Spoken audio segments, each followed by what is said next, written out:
everyone, welcome back to my channel. In today's video we are using that same Honeybee Lovely Layers Coneflower set that we used in a previous video. I'm breaking it out again. We're just going to color it with a different medium today. I went ahead and did all of my cutting already off screen just to save a little bit of time. I'm going to do parts of this in real time and then I will speed most of it up or edit it out just because it's very repetitive. I'm going to tell you some of the things that I learned along the way, and some of the different techniques that I tried and which I felt worked better for me and why. I went ahead and cut 3 of these flowers off screen. This is HAMMERMILL cardstock. That's kind of my cardstock of preference right now. It's fairly inexpensive, but I can do pretty much anything with it except for what are they called? I'm looking right at them in my craft room and I'm just blanking on what they're called. For those I have to use, Zig Clean Color Real Brush Markers. Those I have to use Bristol Smooth paper on. It pills every other paper that I have. So I'm going to be coloring these with alcohol markers today. These are my artist markers from Altenew. These are my alcohol markers of choice. I've mentioned in previous videos why they are my alcohol markers of choice, but for now I'm going to be using those, but you can use any marker or alcohol marker that you choose. For my browns, I'm going to be using Sand Dunes, Rocky Shore, Mocha, and Espresso. For my yellows, it is Fresh Lemon, Maple Yellow, Pumpkin Pie, Yellow Ochre, and my greens are Frayed Leaf, Forest Glades, and Evergreen. The first way I'm going to try to color these is by using like strokes and coloring all of it. I need to practice with my alcohol markers. And so I'm going to be coloring everything for the first couple layers. Here I'm showing you that there's debossed lines.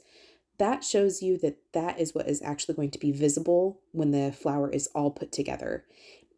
Typically with these, if you don't see a debossed line there, it means that that's going to be hidden under a different layer. So if you're trying to conserve time or inks or, whatever color medium you're using, it can kind of give you a clue as to not waste your time because that's not going to be visible. So like I said, I'm going to try to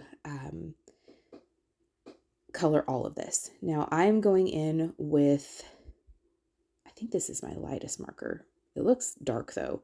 I think this is my darkest color, and I am discovering the more I do with these artist markers, the more things I color with alcohol markers, the more I'm discovering I am incredibly heavy-handed. So it would be better for me to start with my lightest marker. And that is one of the things that, as I watch people that are colorists and use this as their main color medium of choice, that is one of the things that they say. I'm thinking of Kelly Taylor here on YouTube. She says that when she was first learning, she had to start with her lightest color first because she was so heavy-handed. Now she can, do whichever, but I am discovering that I am very heavy-handed also, and so I feel like I should probably start with my lightest. I was trying to do flicking motions, and I ended up just kind of doing circular motions and kind of getting more of an even blend than little strokes. That's fine. I would suggest if you're going to do one thing or the other to stick with it through the entire flower. So if I was going to do the little brush strokes, I needed to stick with that through the entire flower. I found that I kind of would switch back and forth between doing brush strokes and then kind of trying to get a smooth, even blend all the way around. In the end, it doesn't matter. I'm going to do some things to kind of distract from my less than stellar coloring. And again, that's just because I'm still learning, I'm still practicing, I'm still trying to kind of get to know this medium, get to know this particular flower, get to know what kind of things work better for me as far as applying color. So I'm going to speed this up just a little bit because I'm just doing the same thing again and again. I'm starting with my darkest layer or my darkest color where I think it'll be the darkest. and then moving out to my lightest. I have 4 colors here. There are certain sections where I don't need that many colors. There are certain sections where I do. This one that I was working on before is going to be the most forward, so you will see the most of it. And that's why I made sure I had all 4 colors on that one. I did go around the edges with one of the markers.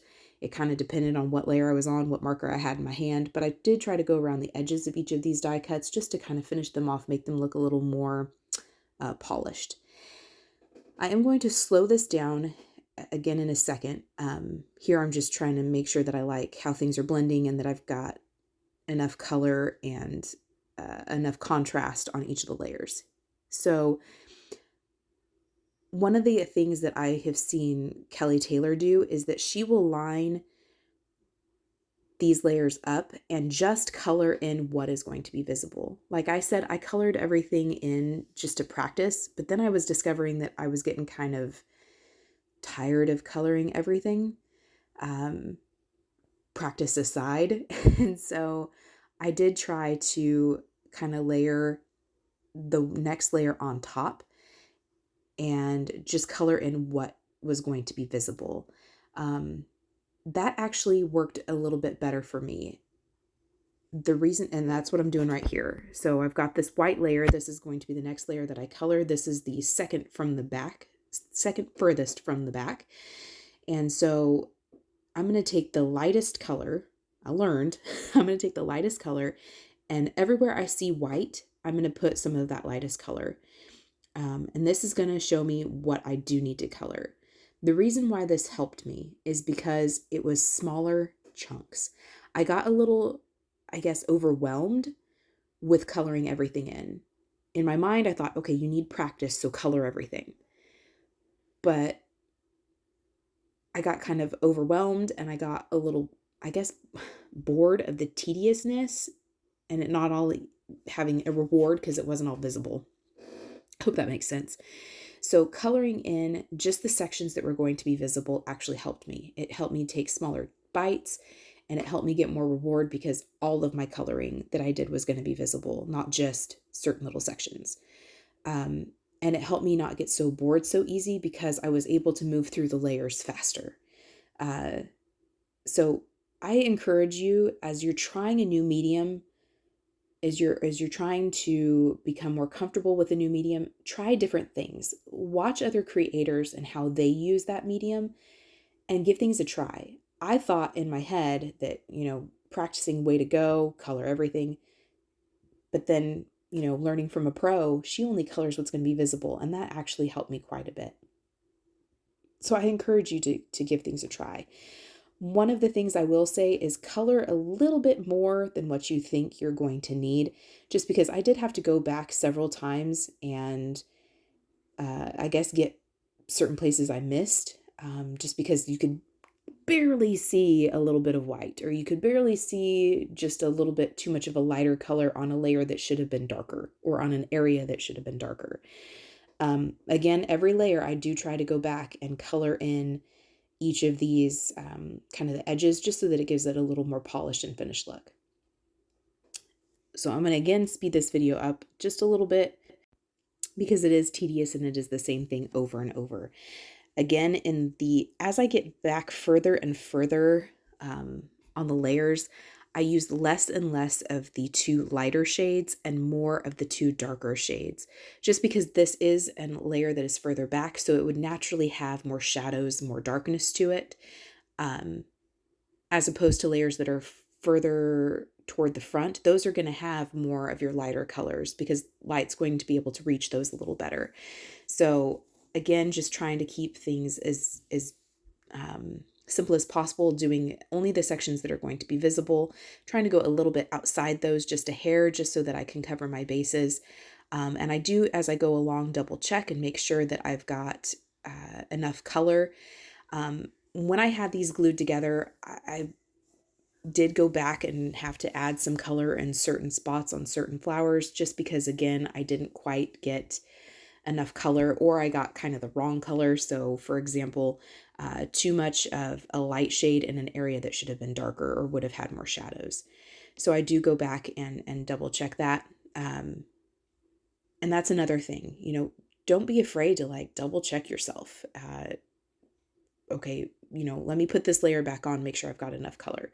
Or let me put this layer back on and make sure that I feel like there's a good transition between, or make sure I got dark color where there should be dark color and not light color, that kind of thing. And then again, I always go over the outline just to make sure that I've got, that I can make it have a polished and finished look. The flower centers, this is where I'm going to use those browns. So for the back layer, this is going to be the darkest color, and this is espresso. I just put a solid layer of this over the entire piece just because only a little tiny oval shape at the very top is what's visible. So you don't need to be like very precise with this layer. And I didn't add any shading to that. That's just flat color. But for the part that's going on top of that, it has little like triangles or like V shapes in it. And I wanted to almost do kind of like a stippled look. And all that means is that it's a series of dots. So I wanted this to look like it had texture, because if you've ever looked at the center of an actual coneflower, that center is almost like fuzzy. It has a lot of texture to it. It's not smooth. And so I wanted this to mimic that as best I could. Again, I'm just learning. This is not my color medium of choice or my forte. So I wanted to give this as much texture as possible. So I added a series of dots using the three, not using the darkest shade. So this is just the espresso, or excuse me, the mocha, the rocky shore, and the sand dunes. I wanted that dark to come in through the back. I didn't want to add that to this top layer, although you could if you wanted to. And all I did was add a series of dots. Where those V's were is where I tried to add my darkest shade, so the mocha. And then I did a wash of color over the entire cone. For these leaves, there is some debossed like veining in there, and that is where I'm taking my darkest shade of green. I'm just trying to add some depth there, and I am very messily putting strokes of this dark green here. I think this is evergreen? Yes. Then I'm going to take my medium shade, which is the Forest Glades, and kind of pull out more of that color. Again, trying to leave some white area so that I can add my lightest shade. And then my lightest shade, I'm actually going to put that over the entire leaf here, just to help it blend a little better. I did go and do what is called the tip to tip method, just because there is such a big difference between the evergreen and the forest glade. There's such a big gap of color there. And I felt like I needed to have another shade there. So if you are just growing your collection of artist markers or alcohol markers, and you are discovering that you have gaps like this in your coloring, see, this just looks weird to me. I needed another shade. So what I'm going to do is this tip to tip method. I'm going to open up my darkest green, and I must have edited out this video footage, because what I did is I opened up my evergreen and kept that in my left hand. And then with my right hand, I grabbed the forest glades and would touch the very tip of my forest glades to my evergreen. So you're touching your darkest color, or excuse me, your lightest color to your darkest color. And then you're going to apply your color to your project. So that helps give you another shade without having an entirely new marker. If you're worried about your tips of your markers, just rub off your lighter marker on a piece of scrap paper and that'll wipe it clean. And I was much happier with how this looked as opposed to with it just those quote unquote 3 shades of markers. This just gave me a little more seamless blend.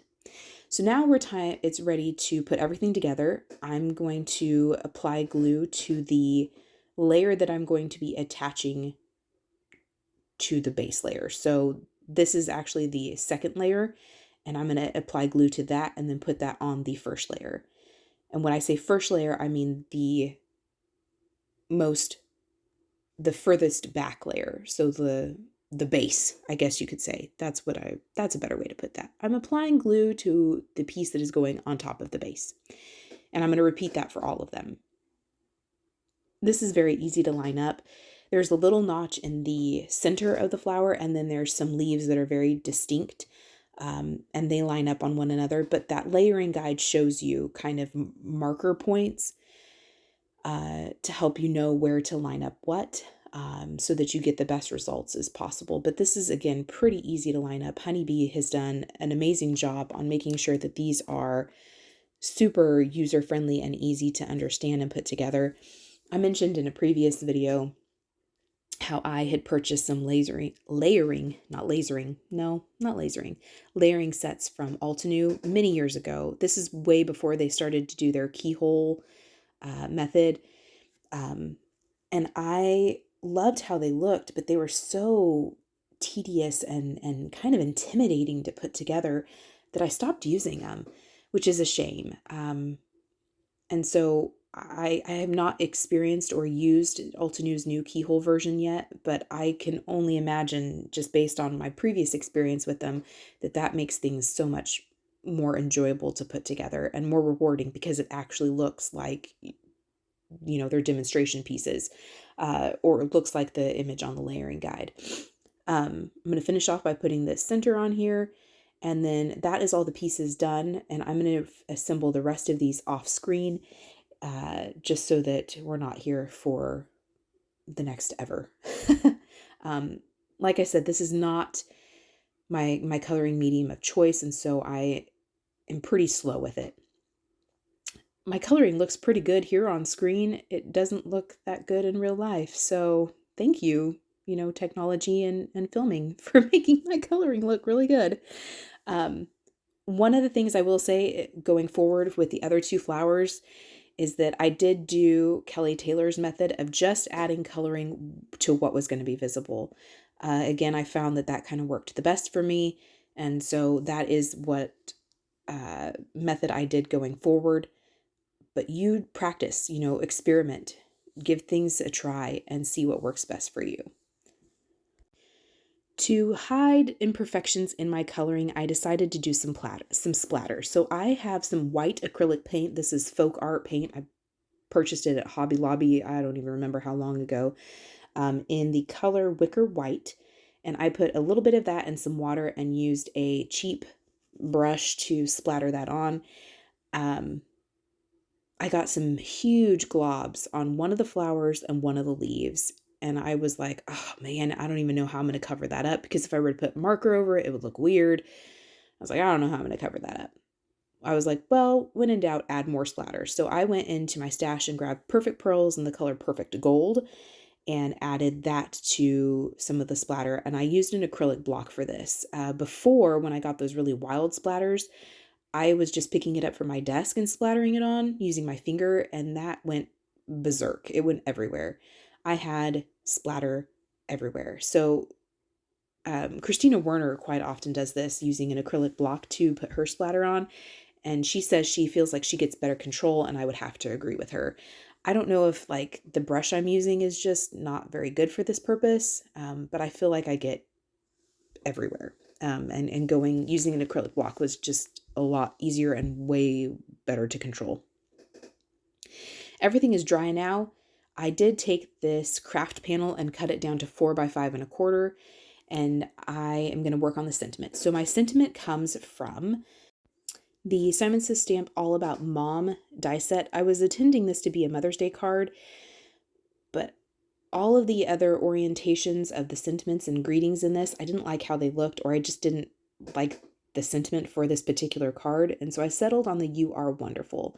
So you could give this to somebody. It doesn't have to be mom for Mother's Day, but you could give this to anybody. Maybe somebody needs some encouragement, and this would be a great sentiment, just to remind them that they are wonderful. I have some Paper Studio black cardstock here. I'm applying some anti-static powder tool, and then I'm going to heat emboss this in Ranger Princess Gold embossing powder using my Versamark ink. One of the things that I have discovered is I had been trying to go ahead and die cut first and then heat emboss second. And I was really struggling with that because I was chasing around super tiny die cuts or sentiments that I had trouble like holding on to. And so I have discovered and have gone back to just heat embossing first and die cutting second. There are situations where I do need to heat emboss first, or excuse me, die cut first. But for greetings and things like this, it works better for me to go ahead and heat emboss first and then go back and die cut. I'm not chasing around super tiny pieces of paper, and I'm not struggling to find somewhere to hold on to it while I heat set this. It's just working a lot better for me. Again, that may be one of the things that you just need to experiment with and figure out what works best for you. So I'm going to go ahead and heat set this and then use the coordinating die to die cut it out. Once that is done, I'm going to use wet glue and adhere this craft panel down flat to my A2 size card base. And then I'm going to go ahead and arrange my flowers how I think they will look best. And then kind of play on where I want my sentiment to go. Once I am pleased with the outline or with the